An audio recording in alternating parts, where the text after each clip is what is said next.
Kita sudah ada di kantor Ombudsman Kaltara untuk berjumpa dengan Ibu Maria Ulfa. Sudah siap untuk mengkritik yang ada di kota ini? Karena kritik, masukan, dan aduan hanya ada di Ombudsman. Saya coba telepon beliau. Halo? Ya, Bu, selamat pagi. Rina, Bu. Bu Ulfa, sesuai janji saya kemarin, kita jalan-jalan sambil ngobrol dan mengkritisi kebijakan publik yang ada di kota ini. Saya tunggu di mobil ya, Bu ya? Oke, baiklah. Terima kasih. Kita tunggu beliau. Pagi, Bu. Halo, Mbak. Sorry, saya bawa ini ya buat nanti ada Siap. tangan biasa dokumennya. Oke. Teman-teman hasil pemeriksaan sehat-sehat kan, Mbak? Alhamdulillah. Jadi sesuai janji saya, kita jalan-jalan sambil Boleh. ngobrolin tentang pelayanan Sip. publik nih. Siap, ayo. Kan kritik dan aduan cuma ada di Ombudsman, Bu. Iya, seharusnya sih bisa di instansi ya penyelenggara. Karena kan Cuman, mereka punya kewajiban tuh sesuai Undang-Undang 25. oke. Terus 9 ya mereka tuh wajib menyediakan ruang pengaduan. Oke, Kanal pengaduan lah, kita harapan yang simpel-simpel gitu aksesnya. siap. Cuman kadang itu yang nggak berfungsi kali ya. Nah ini kan hari-hari di medsos masih rame tuh Bu ngomongin soal Aceh, Sumatera gitu Iya. kan. Nah itu kan sebenarnya kalau di tracking kan ya akibat salah kebijakan dalam tanda Siap. petik lah begitu ya. Hutan Sumatera dan Aceh habis begitu. Iya. Nah kita nih yang tinggal di Kalimantan kan jadi was-was. Betul. Kira-kira nasib kita in the future kayak mereka nggak sih Bu? Gimana menurut Ibu? Iya ya, apa namanya ya? Setahu kita ya semua ya cukup menyadari bahwa paru-paru bumi atau paru-paru dunia ini kan ada di Indonesia gitu ya. Nah, salah satunya juga ada di Kalimantan gitu.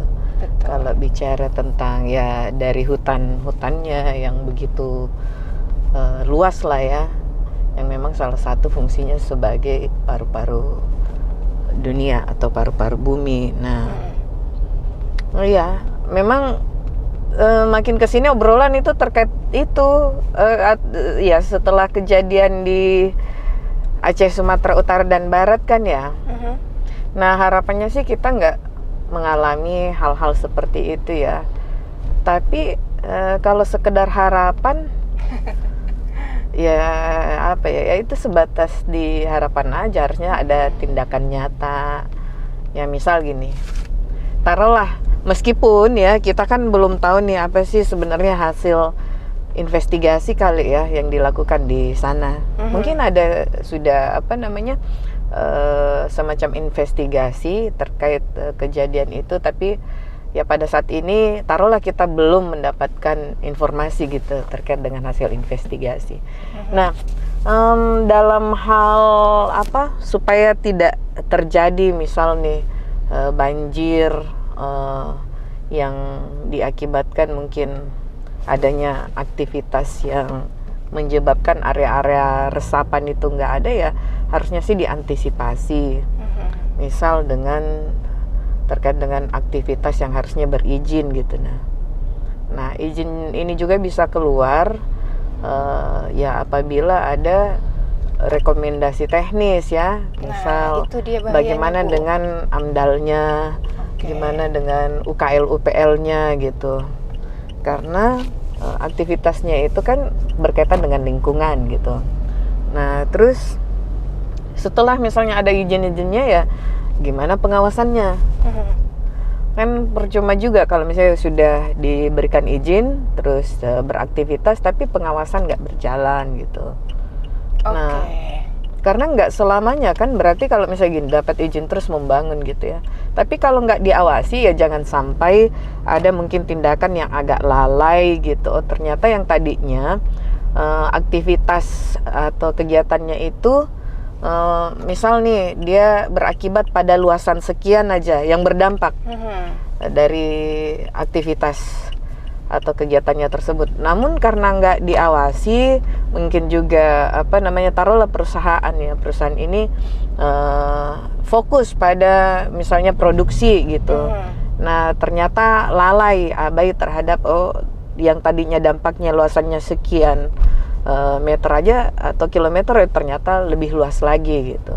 Oke. Nah, yang tadinya diperkirakan dampaknya hanya berdampak pada, taruhlah misal nih, area sekian tanaman apa misalnya yang rusak atau apa, tapi ternyata berdampak lebih luas lagi, misalnya ke pemukiman seperti itu. Nah, ini yang kita maksud setelah diberikan izin gitu, berarti secara operasional sudah bisa beroperasi ya. Namun gimana dengan pengawasannya gitu. Nah, hal-hal seperti ini sih yang harus tetap berjalan. Nah, dan ada selalu evaluasi kalau ketika ada potensi masalah ataupun permasalahan seperti itu. Tarakan sih belum bermasalah sih Bu, dalam tanda petik ini kan juga bermasalahnya kayak gimana dulu nih ukuran masalahnya. Kalau ada dibilang mohon maaf di tanda petik ada pabrik kertas yang masuk di sini, pasti menyasar dong yang namanya hutan Kalimantan. Itu yang tadi saya bilang, apakah kita akan bernasib sama dalam tanda petik dengan rekan-rekan kita di Sumatera dan Aceh? Harapannya enggak, Mbak ya. Nah, tapi itu tadi supaya itu tidak terjadi, karena kita berharap tidak terjadi, maka ya perlu memang pengawasan seperti itu. Nah, karena keberadaan perusahaan ini kan memang diharapkan memberikan manfaat gitu ya. Misal penyerapan tenaga kerja. Namun itu tadi yang perlu kita perhatikan. Jangan sampai karena fokus pada produksi, yang target produksi, akhirnya lupa gitu. Ada yang luput begitu. Dan warga akhirnya jadi korban dalam tanda petik. Bu, kita coba intip-intip dikit nih hutan kota Tarakan, karena kita tinggal di Tarakan. Kita coba jalan-jalan di hutan kota Tarakan ya. Di sini Bu, yang saya dengar sih mulai dibangun beberapa pemukiman penduduk, bahkan mungkin ada fasilitas tertentu lah di situ ya. Nah, yang saya dengar juga kabarnya itu akibat kebijakan yang namanya perhutanan sosial, di mana setahu saya bahwa masyarakat diperbolehkan untuk mengolah begitu ya lahan yang ada, baik itu pemukiman atau usaha atau dan sebagainya, dengan maksud mengambil kebermanfaatan di situ yang positif, yang tidak merusak. Tapi kok saya jadi cemas ya Bu, karena hari-hari saya lewat sini kok makin lama hutan kota kita makin mulai jangan-jangan nanti gundul satu-satunya hutan yang ada. Coba kita lihat ya Bu. Siap, Mbak. Boleh. Idealnya kan memang harapan dari dibukanya gitu perhutanan sosial mungkin untuk membantu perekonomian kali ya. Itu mungkin awalnya. Itu bicara idealnya. Namun lagi-lagi kan aktivitas itu sama halnya itu tadi yang perusahaan, meskipun ini pelakunya adalah masyarakat gitu ya atau orang per orang, tetapi kan harus juga berizin, jelas gitu. Ini apa tujuan dibukanya gitu kan? Dibuka bentuknya secara fisik kan tetap buka lahan jadinya ya.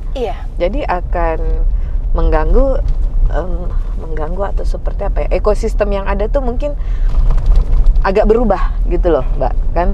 Saya nggak mau katakan dulu mengganggu, nanti kan tapi pasti berjalannya waktu begitu. Akan paling nggak secara kasat mata atau secara fisik, karena adanya aktivitas yang dijalankan maka akan ada perubahan di sekitarnya kan. Tentunya akan ada perubahan. Misal nih yang banyak tadinya pohon-pohon gitu ya. Terus kepada masyarakat, ini kebijakan pemerintah, silahkanlah untuk misalnya membantu perekonomian kalian gitu. Silahkan misalnya melakukan aktivitas yang produktif.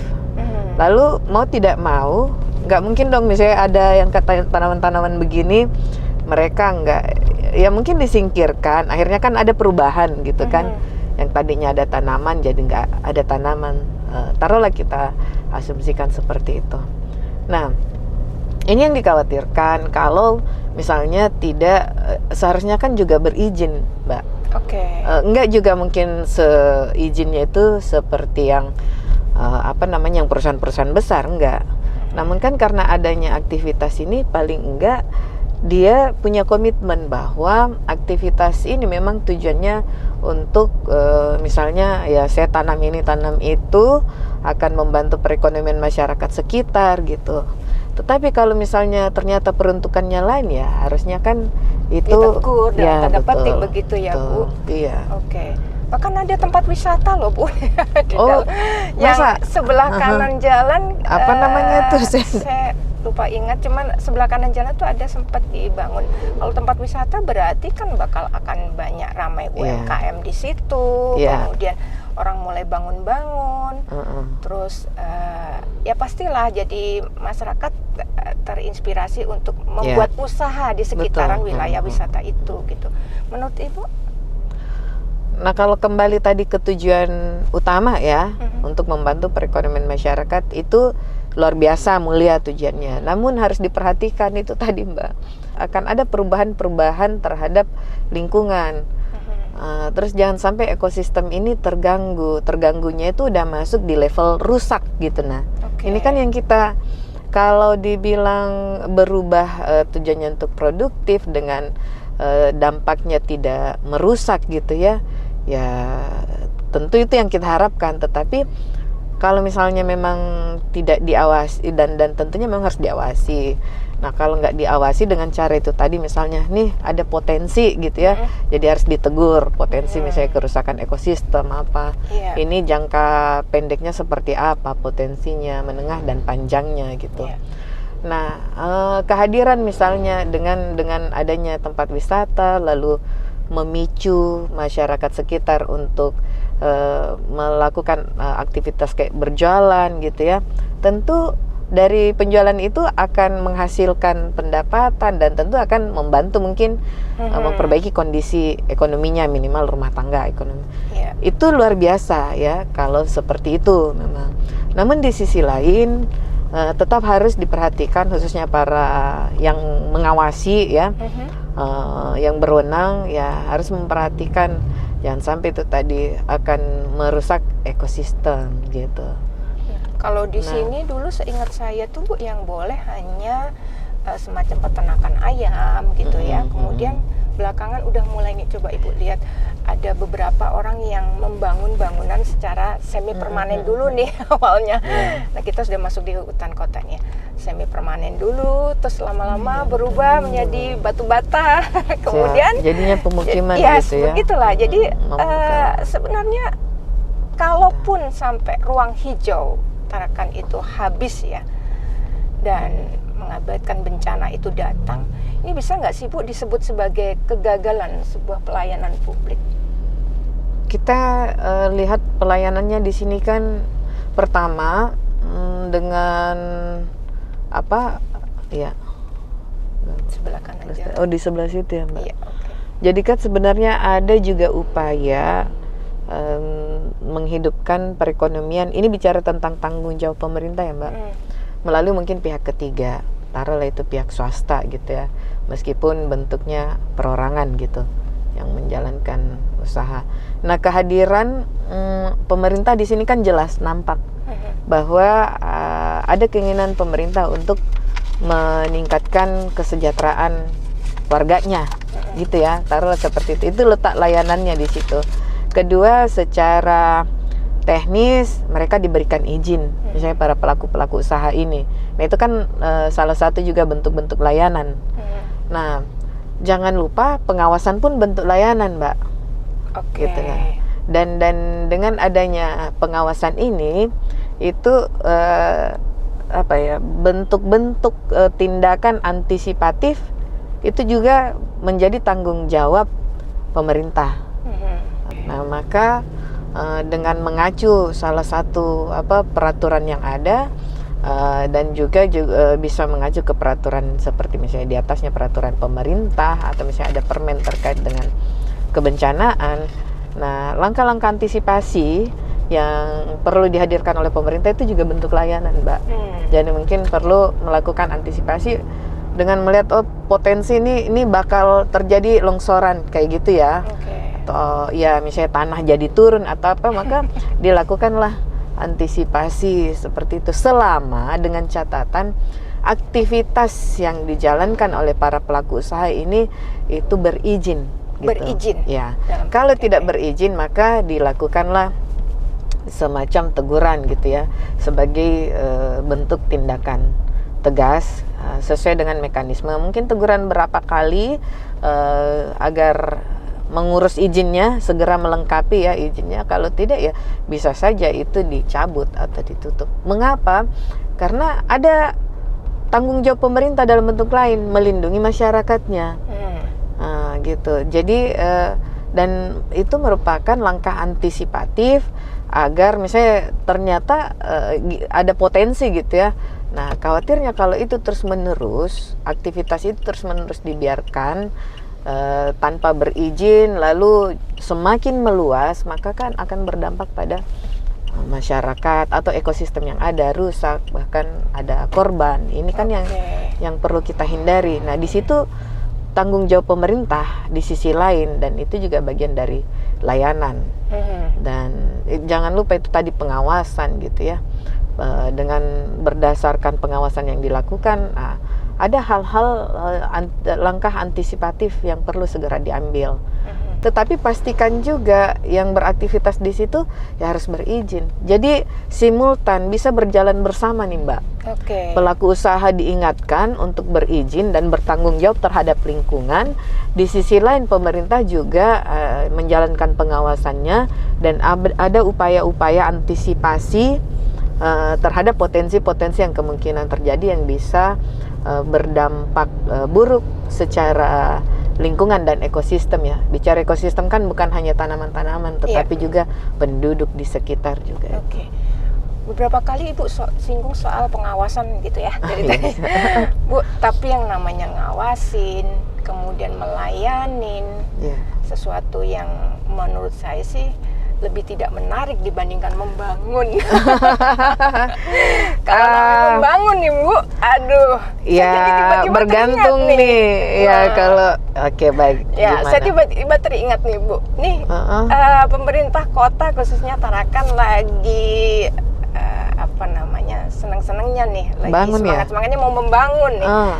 Memindahkan dalam tanda petik atau membangun yang namanya pusat pemerintahan di Juwata. Kan Ibu dari kacamata ombudsman, masyarakat kita khususnya Tarakan sudah beneran butuh nggak sih Bu yang namanya pusat pemerintahan gitu ya, yang jauh di sana di Juwata? Gimana nih Bu Ulfa? Siap. Nah, di dalam membangun suatu mungkin sistem pemerintahan yang implikasinya misalnya memindahkan nih ya beberapa perangkat-perangkat pemerintahan ke satu tempat gitu ya. Nah, atas nama penataan ruang nih begitu. Nah, salah satu faktor yang harus dipertimbangkan terkait dengan aksesibilitasnya. Aksesibilitas. Jadi kemudahan bagi masyarakat untuk mengakses ya tempat itu atau wilayah itu. Nah, sementara saat ini kalau sepengamatan saya ya, Juwata ini kan bagi saya jauh gitu loh. Taruhlah saya memposisikan diri sebagai masyarakat gitu. Ada misalnya satu dua instansi yang saya butuhkan layanannya gitu. Yang mana layanan itu mungkin untuk melalui online-nya nggak bisa, belum berfungsi, maka saya harus datang ke sana. Jadi mengunjungi gitu ya. Secara fisik saya harus visit ke sana kan. Fisik saya harus hadir di sana gitu. Nah, tentu pertama bagi saya jauh ya gitu. Yang kedua, waktu yang saya butuhkan ya tentunya lebih banyak lagi waktu, lebih panjang lah waktu yang saya butuhkan. Nah, effortnya ke sana itu ya luar biasa jadinya karena jauh Mbak. Sehingga hal ini ya sederhananya yang harus menjadi pertimbangan gitu. Apakah kita dengan cara memindahkan pusat pemerintahan dan juga itu berpengaruh pada misalnya layanan ya, dalam bentuk keberadaan instansi penyelenggara layanan kita ada di sana, itu kan salah satu unsur ya, mohon maaf bagi kami sih kalau secara prinsip pelayanan publik itu tidak terpenuhi ya, karena terkait dengan kemudahan akses gitu Mbak. Sulit nah, lain hal jika gini, Masyarakat kita semua sudah melek terhadap teknologi. Oke. Semua layanan itu sifatnya digital, gitu loh. Jadi dimanapun kita, ya, itu bisa mengaksesnya. Nggak perlu Gitu, datang ke situ. nggak perlu gitu ya? datang. Oke. Tetapi yang kita khawatirkan dan semoga tidak seperti itu ya. Itu tadi secara fisik kita harus visit di sana, harus mengunjungi. Nah, kemudian apa namanya, dengan pertimbangan seperti itu kan kita sendiri melihat konsentrasi penduduk kita ini lebih banyak di mana sih, gitu Mbak ya. Nah, terus saya selalu meyakini bahwa kehadiran negara itu selalu untuk menyejahterakan masyarakatnya melalui kehadiran pemerintahannya, baik pusat ataupun daerah. Nah, kalau memang misalnya akan membangun suatu pusat pemerintahan dan juga berimplikasi pada layanan, maka seharusnya kan juga paling tidak bagaimana memobilisasi supaya memang banyak masyarakat yang tinggal di sana, gitu Mbak. Namun kenyataannya kan Jawa ini boleh dikatakan ya belum terkonsentrasi, penduduk kita belum terkonsentrasi di sana gitu ya. Masih lebih banyak gitu ya, di pusat kota. Nah, oleh karena itu mungkin perlu lebih diprioritaskan dulu bagaimana membangun perekonomian di wilayah Jawa ini. Jadi masyarakat juga ada keinginan, ketertarikan untuk tinggal di sekitar situ, beraktivitas di situ ya. Nah, sehingga hadirnya pusat pemerintahan atau pusat penyelenggaraan layanan publik di Jawa ini juga tidak susah dijangkaunya oleh masyarakat kita, Mbak. Oke, kita sambil jalan-jalan ke Kasiba, kawasan siap bangun, itu istilahnya. Kasiba, kawasan Kasiba, siap bangun. Nah, terlepas dari itu semua, sebenarnya Ombudsman sudah melihat nggak sih Bu kajian pelayanan publiknya? Atau keputusan itu lebih dulu dibuat, kemudian baru dipikirkan dampak akhirnya, atau bagaimana sih Bu? Seharusnya berbicara keputusan ini kan lahir ya sebagai bagian dari kebijakan. Keputusan ini kan ada yang secara mungkin lisan dan tertulis. Ya, kalau akuntabilitasnya seharusnya tertulis. Dan lahir dari suatu kebijakan. Kebijakan sebelum diambil ya tentu mempertimbangkan beberapa faktor atau unsur ya. Di antaranya seperti itu tadi. Karena yang akan dibangun ini akan berimplikasi pada layanan. Ini kita asumsikan seperti itu ya, bahwasanya akan ada pergeseran pusat-pusat layanan, misalnya gitu Mbak. Nah itu tadi, maka kajian itu seharusnya sih komprehensif, telah mempertimbangkan unsur-unsur itu yang tadi yang kita bicarakan Mbak. Itu idealnya ya. Sehingga kebijakan itu sifatnya akuntabel dalam hal ini dapat dipertanggungjawabkan, sehingga suatu saat event itu mendapat challenge ya, sebelum mengambilnya kita sudah melakukan kajian yang komprehensif dengan melibatkan beberapa unsur, apa ya istilahnya tuh kayak pentahelix gitu ya. Masyarakat atau tokoh masyarakat, pelaku usaha gitu, akademisi gitu ya. Nah, maka kebijakan itu kemudian lahir. Nah, kemudian juga memperhatikan apa instansi-instansi yang lainnya yang menjadi mitra koordinasinya gitu loh. Jadi instansi pemerintah daerah ini kan juga punya mitranya ya, entah itu BUMN, BUMD, atau misalnya instansi vertikal ya.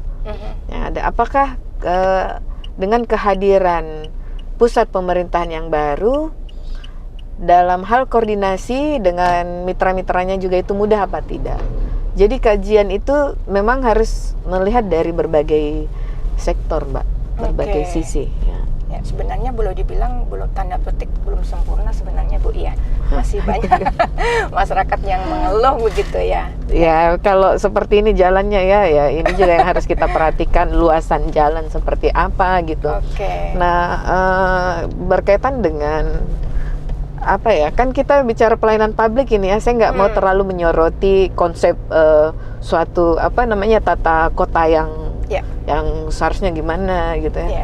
Misal nih yang jalanan seperti ini, apakah dengan apa masyarakat mencoba mengakses layanan publik yang ada di Juwata, apakah kondisi jalanan seperti ini aman bagi mereka gitu ya. Nah, di dalam menyelenggarakan layanan publik yang terdiri dari 3 ruang lingkup itu, barang, jasa, dan administrasi, itu kan salah satu standar komponen standar layanan publik yang harus diperhatikan adalah keamanannya. Gitu. Yang salah satunya bisa berdampak pada keselamatan. Ya para pengguna layanan publik. Dalam hal ini misalnya barang publik jalan gitu. Baik. Bu, tadi Ibu singgung juga soal akses ya. Aksesnya makin jauh, kemudian otomatis biayanya makin mahal ya Bu, bensinnya apa dan sebagainya. Kalau itu terjadi, kemudian menurut prediksi Ibu, siapa sih yang paling bertanggung jawab atas semua ini? Kalau memang itu benar-benar terrealisasi di sana begitu dan masyarakat masih mengeluhkan soal akses, biayanya yang mengambil keputusan. And then sehingga perlu dilakukan evaluasi gitu, evaluasi terhadap keputusan yang diambil. Nah, sebenarnya ini kan tadi keputusan sebagai implikasi dari kebijakan ya. Sebenarnya kebijakan yang diambil itu nggak berlaku mutlak, Mbak. Kalau kita berbicara kebijakan, dia sangat dinamis, mengikuti dinamika masyarakat gitu. Nah, masyarakat mungkin tidak selamanya, misalnya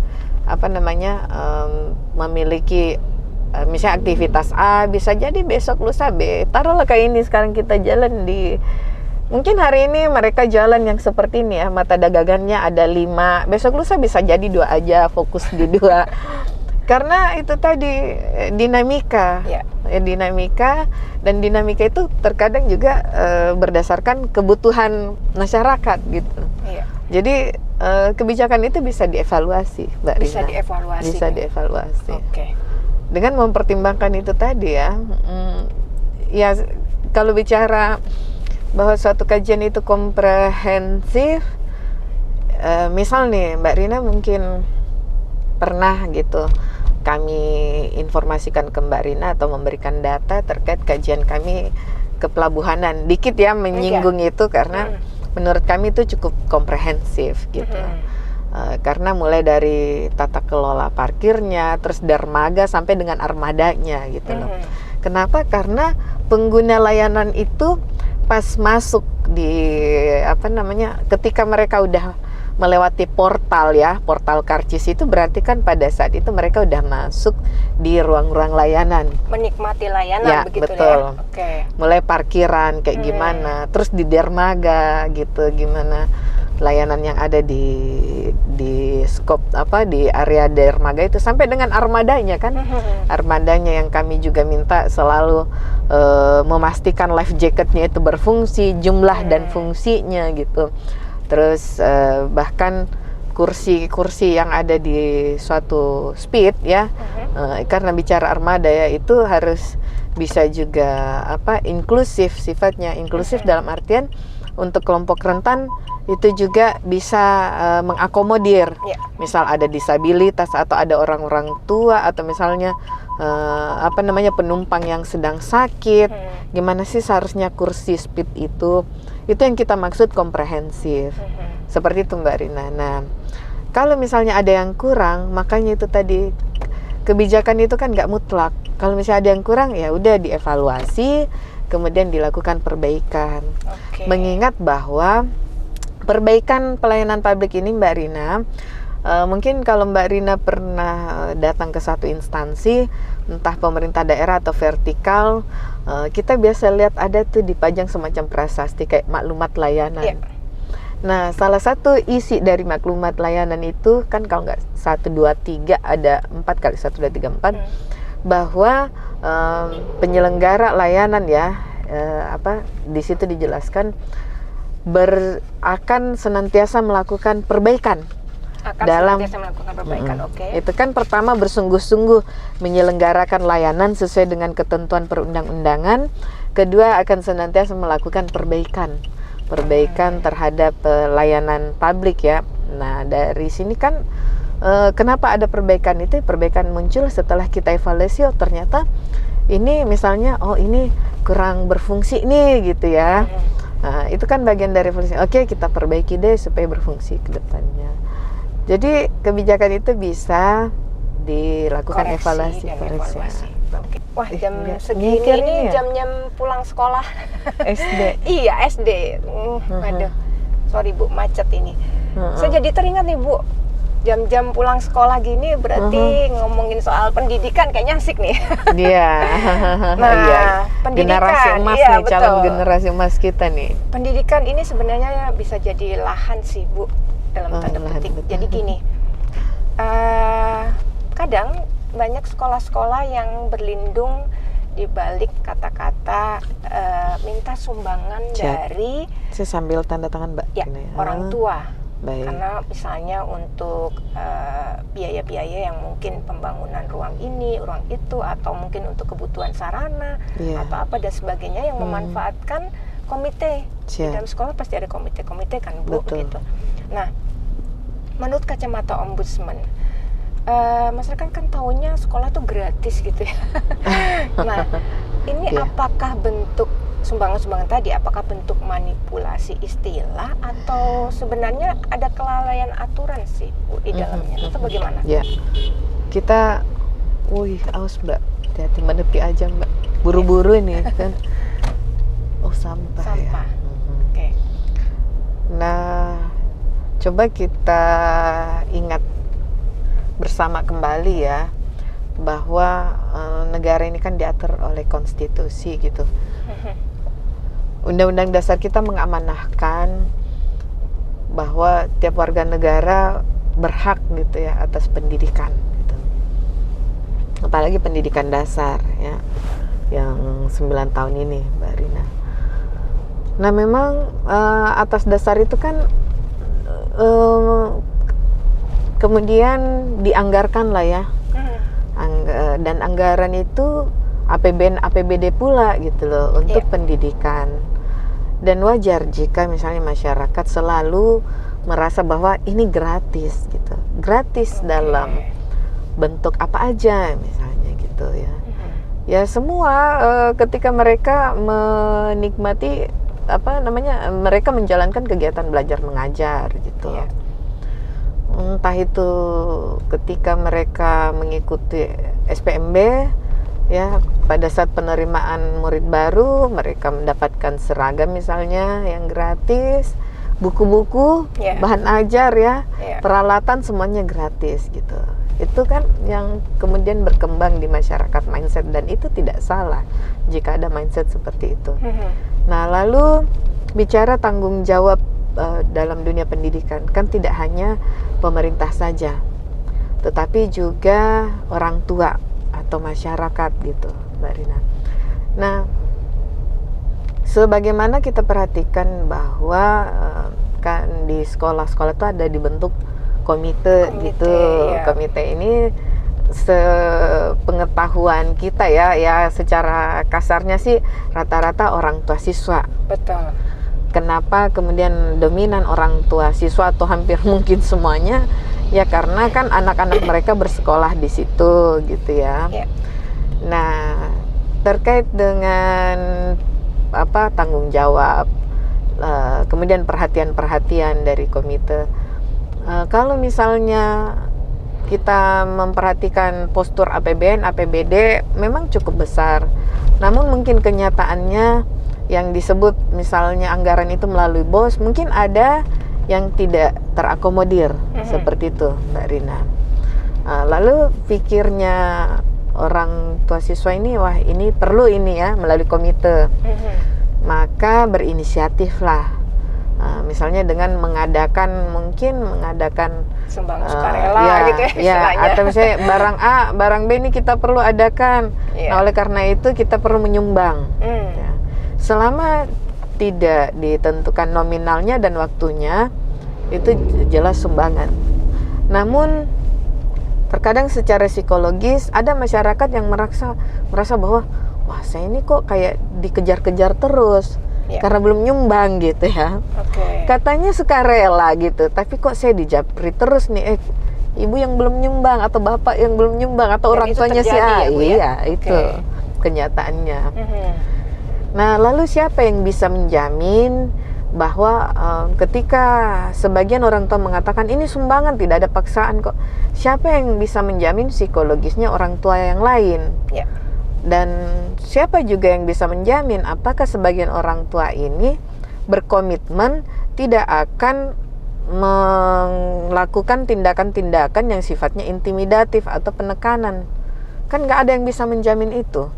Mungkin sebagian orang tua ini yang menyumbang, yang mampu, ya udah sampai di situ aja. Tetapi nggak bisa dijamin bahwa sebagian ini tidak menghubungi atau ngechat misalnya melalui WA chat sebagian orang tua yang lain gitu loh. Nah, kalau misalnya dia hubungi, ini sudah misalnya mau akhir bulan nih, ibu belum nyumbang, bapak belum nyumbang. Jadi berarti kesannya ya wajib jatuhnya kan, jadinya kan pungutan. Nah, baru-baru Mbak Rina, Ombudsman sudah memberikan ya hasil kajian kami dalam bentuk laporan hasil analisis. Ada kurang lebih 5 poin saran perbaikan kami, dan menurut kami ini cukup terukur. Ini berkaitan dengan tata kelola sumbangan atau dana sumbangan di satuan pendidikan dasar. SD berarti ya? SD dan SMP. Nah, harapan kami dengan adanya nanti semacam pedoman yang lebih teknis ya, entah mau disebut juknis atau misalnya pedoman teknis, kami kembalikan ke pemerintah daerah, dalam hal ini Dinas Pendidikan ya. Namun yang kita harapkan ada acuan yang sangat teknis, itu menjadi barometer untuk atau pedoman untuk menggalang sumbangan, Mbak Rina, supaya tidak terjadi hal-hal yang seperti tadi sifatnya pungutan gitu. Nah, pernah ada di salah satu daerah, seingat saya itu ditetapkan surat waktu SK atau enggak, peraturan gubernur, Mbak Rina, peraturan bupati atau wali kota, peraturan kepala daerah lah intinya ya. Itu terkait dengan mekanisme pengelolaan sumbangan di satuan pendidikan gitu. Nah, jadi salah satu klausul yang ada di dalam peraturan kepala daerah tersebut itu memuat bahwa setiap komite ya atau satuan pendidikan itu memiliki rekening bersama. Seperti itu, Mbak Rina. Nah, kemudian yang kedua, bicara sumbangan juga sangat-sangat dilarang keterlibatan tenaga pendidik dan kependidikan. Misal nih, even itu sumbangan inisiatif dari komite atau paguyuban lah ya. Kan ada nama lain tuh, paguyuban. Nah, paguyuban ini kan nggak disebutkan dalam peraturan, yang disebutkan adalah komite ya. Nah, taruhlah paguyuban ini. Kemudian karena mungkin interaksinya atau hubungannya dengan entah kepala sekolah atau guru atau tenaga pendidik lain itu bagus gitu ya. Dan untuk memudahkan sumbangan itu segera terkumpul, maka diminta tolonglah gitu tenaga pendidik atau kependidikan untuk membantu menginformasikan. Itu nggak boleh, Mbak Rina. Itu dilarang gitu. Apalagi kalau misalnya dia menggunakan daftar nama itu ya. Si ini belum nyumbang, si ini belum nyumbang begitu ya, Bu. Iya. Tapi Bu, ada cara lain sebenarnya pungutan, Bu, lewat seremoni kelulusan atau yang dikenal dengan wisuda. Perpisahan, wisuda atau wisuda sekarang mungkin nggak boleh ya, tapi kelulusan lah atau apa. Biasanya itu kan ada pungutan tuh atas nama mau bikin buku cindera mata atau kenang-kenangan atau apa dan sebagainya, dan nilainya lumayan fantastis. Foto ini kan yearbook ya, yearbook semacam istilahnya itulah, dan sekarang. itu Aduh. kononnya katanya dijadikan wadah untuk momentum sekolah cari dana nih besar-besaran di acara wisuda. Itu gimana menurut Ibu? Tetap tidak bisa Mbak Rina selama itu dipaksakan gitu ya. Bahkan TK loh Bu, sekarang wisuda. Iya. Ya kan bisa dioptimalkan ya ruang-ruangan yang ada di gedung sekolah gitu, pelataran sekolah itu. Tetap dilarang sih Mbak Rina. Dilarang ya. Itu selama sifatnya yang memaksakan gitu. Nah, cuma memang kadang kan kita sampai pada area abu-abu ya. Makanya memang perlu ketegasan dari Dinas Pendidikan, Mbak Rina. Tapi yang lalu kami memperhatikan sampai Wali Kota ada surat edaran ya, kalau nggak salah waktu itu. Sampai akhirnya beberapa sekolah meniadakan itu wisuda atau perpisahan, ya. Kembali pada ketegasan gitu. Oke. Apa ya Mbak Rina, memang masih banyak perbedaan persepsi dan kita sangat menghargai ya adanya perbedaan persepsi itu. Namun kita pemerintah perlu mengedukasi masyarakat kita. Karena kalau kita bicara potensi itu kan sesuatu yang bisa terjadi gitu loh. Yaitu tadi yang sempat kita bahas ya. Mungkin sebagian orang tua merasa nggak mengapa gitu kalau kita bikin acara ini acara itu. Tetapi dijamin nggak bahwa orang tua yang mampu ini itu tidak memengaruhi atau memaksa orang tua lain untuk menyumbang gitu. Ini kan nggak ada jaminan. Nah, karena kita nggak bisa menjamin hal tersebut tidak terjadi, ya sudah kalau gitu, udah kita yang ambil tindakan tegas, nggak usah ada. Kalaupun ada ya pakailah pelataran dan tidak meminta pungutan gitu, maksudnya memaksakan gitu. Nah sebenarnya kalau kita pakai mekanisme sumbangan Mbak Rina, yang tadinya gini ya, mungkin mau menyumbang angka yang besar gitu loh. Tetapi karena ditetapkan sumbang misalnya 100.000 aja, mungkin ada yang mau menyumbang 1 juta, nggak jadi 1 juta. Karena sudah disebutkan 100.000, ya 100.000 aja. Nah ini sisi lainnya bisa saja ya. Ada mungkin yang mau menyumbang besar, tapi karena ditetapkan sekian ya sudahlah gitu. Padahal kalau sumbangan yang besar tadi mungkin bisa jadi cover yang tidak menyumbang begitu ya. Namanya juga sukarela. Iya, jadinya kan kayak subsidi gitu ya, subsidi silang. Nah kan ada juga yang dilewatkan gitu ya. Even itu sumbangan Mbak Rina, maka harusnya ya kalau yang kami pahami, karena kemarin itu kan kajian, jadi kajian itu kan sudah kami telaah secara regulasi. Ini yang kurang dipahami gitu. Ketika juga ada permintaan sumbangan, waktu itu hanya 2 mungkin sekolah yang punya proposal gitu Mbak Rin. Padahal ini seharusnya dilakukan oleh tiap-tiap unit yang meminta sumbangan. Kemudian yang kedua, laporan pertanggungjawaban. Meskipun itu sumbangan, namun ada pertanggungjawaban moral terhadap kepada para penyumbang. Jadi analoginya mereka ini kan menitipkan uang ke saya, gitu ya, dengan tujuan misalnya ada kegiatan sekolah nih, saya selaku misalnya orang tua yang bertanggung jawab atau panitia lah gitu ya, kegiatan tersebut. Nah ini dikumpulkan nih uang, harusnya saya juga menyampaikan laporan pertanggungjawaban karena saya diamanahkan pemberian sumbangan tersebut dengan misalnya nominal uang sekian gitu, yang saya setelah dikumpulkan tujuannya misal untuk taruhlah misalnya saya beli bendera atau apa umbul-umbul gitu ya.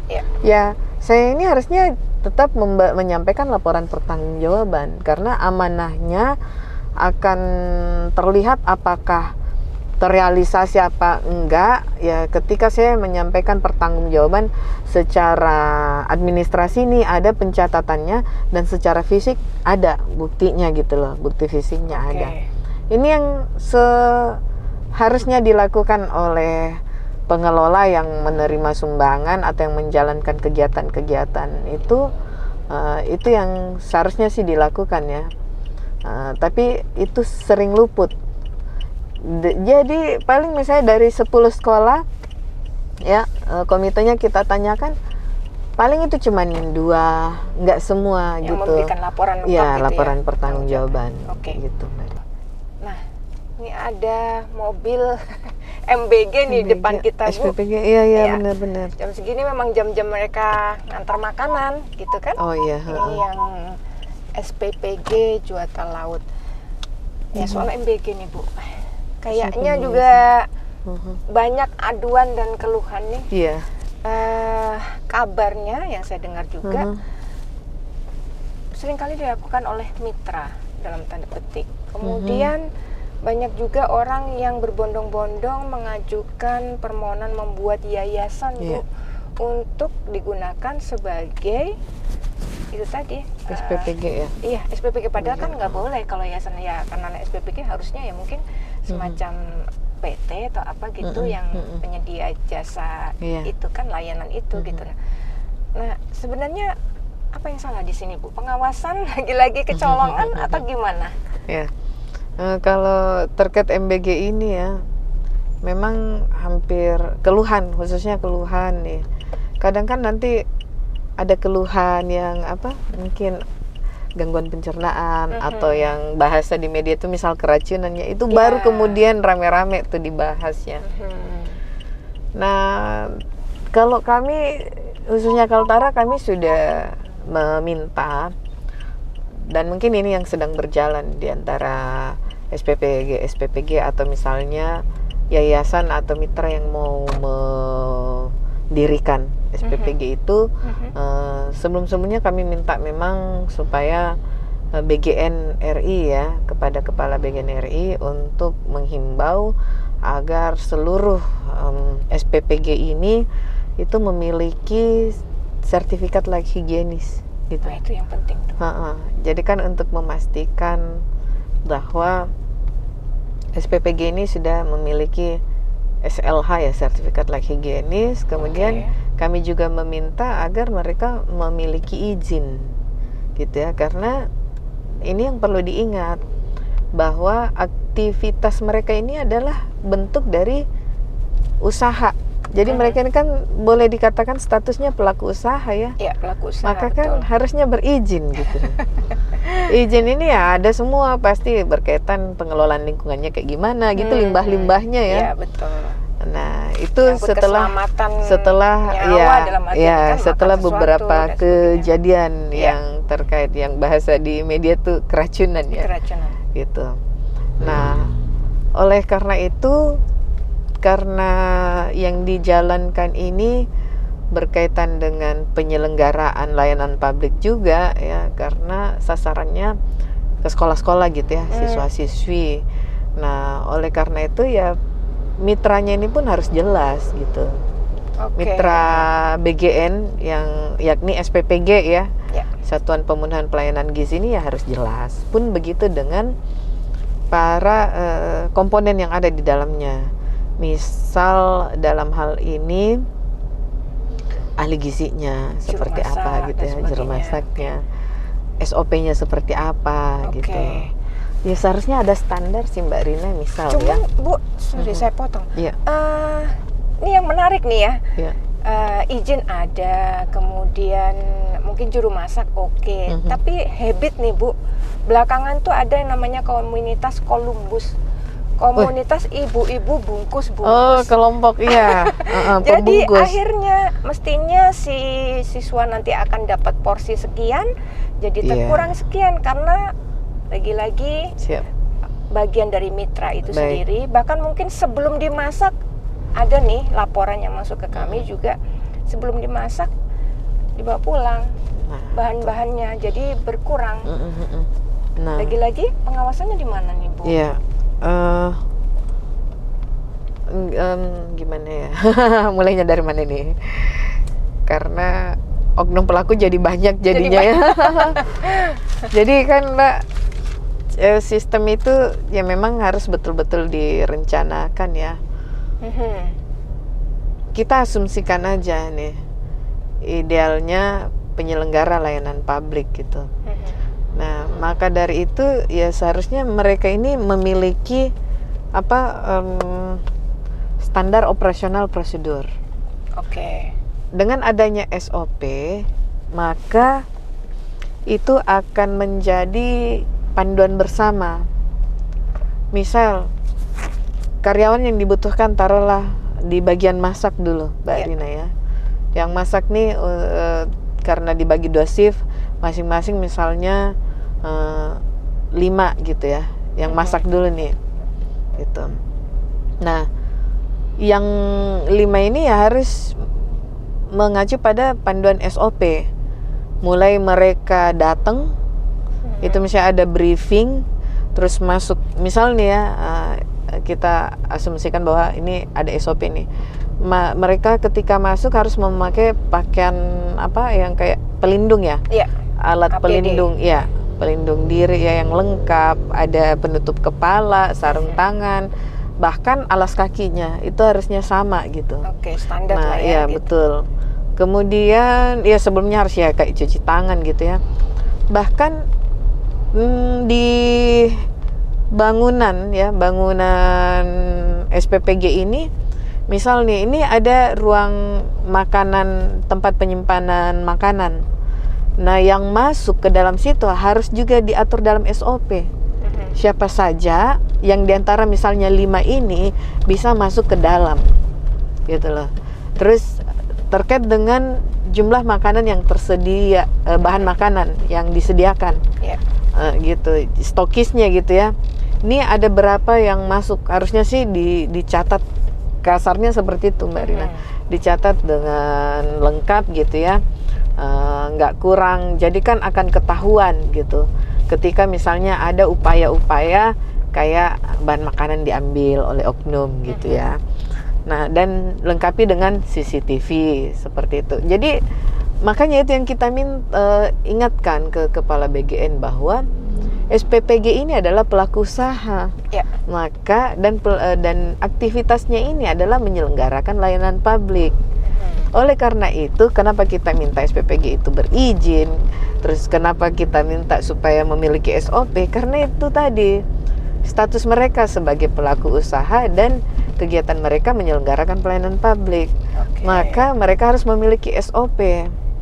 Nah, SOP kan ada yang dalam hal penyajiannya, kesasaran ke satuan pendidikan ya, ada yang di internal mereka. Di internal mereka ini untuk memastikan yang Mbak Rina maksud tadi supaya nggak ada yang Columbus itu ya itu tadi.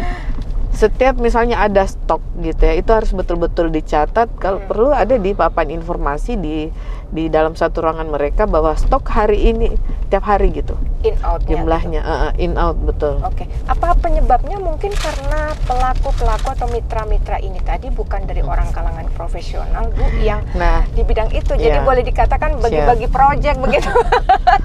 Iya. Atau gimana sih, Bu? Nah, inilah karena mereka orang yang tidak diikat oleh ketentuan.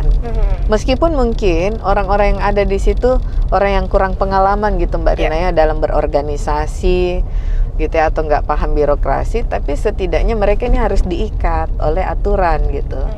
Ya kembali lagi pada pengendalinya gitu. Kuncinya di pengendali memang ya. Jadi ulah-ulah oknum ini kan juga tidak terlepas dari kondisi sosial budaya Mbak Rina. Tiap daerah pasti beda-beda lah ya. Secara budaya seperti apa gitu, sikap-sikap mereka pada umumnya gimana. Namun inilah yang harus dijawab oleh pusat BGN gitu ya. Nah, seharusnya BGN ini memang memiliki semacam buku pedoman utama Mbak Rina. Termasuk ketika misalnya menunjuk mitra gitu ya. Siapa saja sih orang-orang yang dilibatkan gitu. Kalau perlu mereka itu ada semacam code of conduct, kode etik gitu. Siapapun, entah, karena memang kan tujuannya baik misal nih. Maksud saya siapapun dalam hal ini supaya mengurangi misalnya angka pengangguran. Nah, kemudian diberdayakan lah ya. Mungkin mereka orang yang tidak terbiasa organisasi atau sama sekali mungkin kurang pengalaman kerjanya gitu. Namun dalam hal ini yang kita butuhkan karena berkaitan saja dengan misalnya entah itu untuk membersihkan peralatan atau apa yang tidak membutuhkan skill khusus. Namun tetap harus diikat oleh kode etik gitu. Di awal sudah diingatkan bahwa tugas kamu, batasan tugasnya, dan juga apa saja yang tidak boleh mereka lakukan, seperti itu Mbak Rina. Yang dilarang, do and done gitu. Seperti itu sih. Jadi kembali lagi pada siapa yang mengendalikan ini. Nah, ya termasuk juga yang ngawasin. Oke. Tidak semua mitra sih sebenarnya curang gitu ya. Ada juga mereka yang benar-benar profesional melaksanakan tugasnya. Cuman kalau benar ada praktek korupsi dalam kasus MBK ini, apakah ini bagian dari maladministrasi atau sudah masuk ke dalam ranah pidana ya Bu? Atau gimana? Apa yang Ombudsman bisa lakukan di sini? Ya. Kalau maladministrasi kan kita lihat dulu nih penerima layanan. Kita fokus ke situ dulu. Penerima layanan atau sasarannya adalah siswa-siswi ya pada satuan-satuan pendidikan. Nah, mereka haknya apa sih gitu? Hak mereka adalah mendapatkan makanan yang bergizi. Ya kita asumsikan sudah diatur lah semua gizinya sekian. Nah, oleh karena itu maka untuk memastikan semua yang diberikan ke penerima sasaran ini sesuai dengan standar, itu tadi harus ada SOP. Selama tidak mengacu ke SOP atau tidak ada SOP-nya, maka itu kan maladministrasi, Mbak Rina. Bisa dikatakan demikian. Adapun mungkin kalau ada masalah, ada upaya-upaya seperti Mbak Rina tadi sampaikan, saya nggak tahu apakah itu bisa masuk dalam ranah pidana apa enggak ya. Tetapi selama tidak memiliki SOP atau tidak mengacu pada SOP, terlebih itu disengaja Mbak Rina, itu sudah jelas terjadi maladministrasi. Baik. Terus dari semuanya ini kenapa sih Bu sebenarnya pola kecurangan itu kok selalu terulang terus? Apakah pemerintah itu sekedar ganti istilah aja sih Bu untuk perbaikannya? Ya begitu terus terulang dengan hanya ganti tema gitu ya Bu ya. Berulang karena kalau terhadap misalnya perilaku yang berulang ya, bukan kebijakan ya, atau perilaku yang berulang ya, karena tidak ada tindakan tegas. Jadi bisa saja kan muncul di persepsi para oknum nih atau mereka yang melihat itu berpikir wah nggak ada juga tindakan tegas, gitu, nggak ada masalah nih. Kalaupun terjadi sesuatu ya cukuplah udah kita menyampaikan permohonan maaf kayak gitu ya. Ya sudah selesai. Jadi efek jerah itu nggak ada, Mbak Rina. 3R nggak ada di map. 3R nggak ada di map. 3R itu sebelah kanan. Tempat itu wisata yang sebelah kanan tuh. Pemancingan. Atau mau pakai map tuh? Di map nggak ada. Sebelah kanan kalau nggak salah itu, tapi Ibu lupa tempatnya. Karena jalan kan sudah tempat wisata itu. Iya tutup sudah. Iya tapi kita mau berhenti di situ karena kawasan simpatinya ada di situ. Iya, masuk ke situ 2. Oh sudah lewat. Balik berarti. Iya. Kayaknya sih nggak terlalu jauh dari jalan bagus ini, setahu Ibu. Yang ada bebek-bebekan apa itu pernah sih main ke situ. Sebelah kanan jalan situ. Saya coba tanya orang sekitar 3R, takut daripada kejauhan kita anunya. Pokoknya jalan bagus sih setahu Ibu. Kita cari orang dulu ya. Orang geprek itu coba. Oh, Mama di belakang ya. Sebagai perbatasan yang strategis, Kaltara nih sering disebut sebagai prioritas nasional begitu ya. Tapi mengapa sih Bu kok keluhan layanan dasar itu justru masih dominan gitu? Iya. Karena itu juga sisi anomalinya sebuah perbatasan, Mbak ya. Mungkin jauh dari pusat-pusat layanan, sehingga masyarakat-masyarakat yang ada di perbatasan ini, ya lagi-lagi untuk aksesnya mereka ke pusat layanan itu kan butuh effort, waktu, biaya yang besar gitu Mbak. Nah, kalau bicara perbatasan dan juga layanan, memang sudah seharusnya mendekatkan layanan dengan cara ya paling memungkinkannya itu ya layanan-layanan jemput bola gitu ya. Oke. Misalnya di perbatasan mungkin ada satu kampung, satu desa gitu. Yang mungkin kalau bicara layanan dasar kita ini aja ya, ambil contoh kesehatan nih. Oke. Nah, karena mungkin puskesmasnya apalagi rumah sakitnya jauh di pusat kota, maka ya mungkin bisa saja dengan melakukan inovasi-inovasi jemput bola, entah mendatangi gitu, mengambil lokus di rumah kepala kampung kah atau RT gitu atau tokoh masyarakat, di situ melakukan semacam kayak pemeriksaan umum yang rutin gitu ya, untuk memperlihatkan kehadiran layanan kesehatan seperti itu. Kemudian seharusnya begitu ya idealnya, misal nih air juga ya, pastikan bahwa masyarakat di perbatasan itu mendapatkan layanan berupa air bersih gitu ya. Kemudian listrik gitu, itu yang sering terjadi gitu, masalah-masalah di perbatasan gitu. Jadi Ibu melihat bahwa masih ada ketimpangan perlakuan ya Bu, antara pelayanan antara wilayah yang perbatasan tadi sama wilayah pusat kota sejauh ini? Iya. Kaltara. Karena itu tadi Mbak, karena berada di perbatasan dan jauh dari pusat layanan, disparitas atau diskriminasi ya bisa terjadi ya, dikarenakan jauh tadi aksesnya, tetapi kan bisa dilakukan inovasi seperti tadi ya, datangi gitu.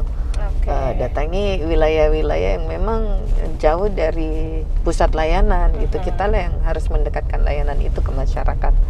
Seperti itu Mbak. Oke, dari tadi kita jalan-jalan mulai dari hutan kota, kemudian Kasiba, pendidikan, MBG, dan yang terakhir soal perbatasan nih yang masih akan terus muncul masalah-masalah baru gitu.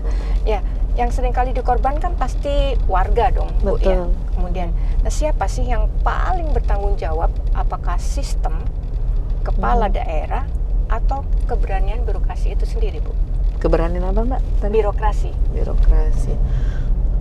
Semua ini sebenarnya satu kesatuan sih ya. Sistem itu kan bisa berjalan bergantung pada yang menyusun atau membentuk sistem itu. Ya dalam hal ini ya birokrasi juga.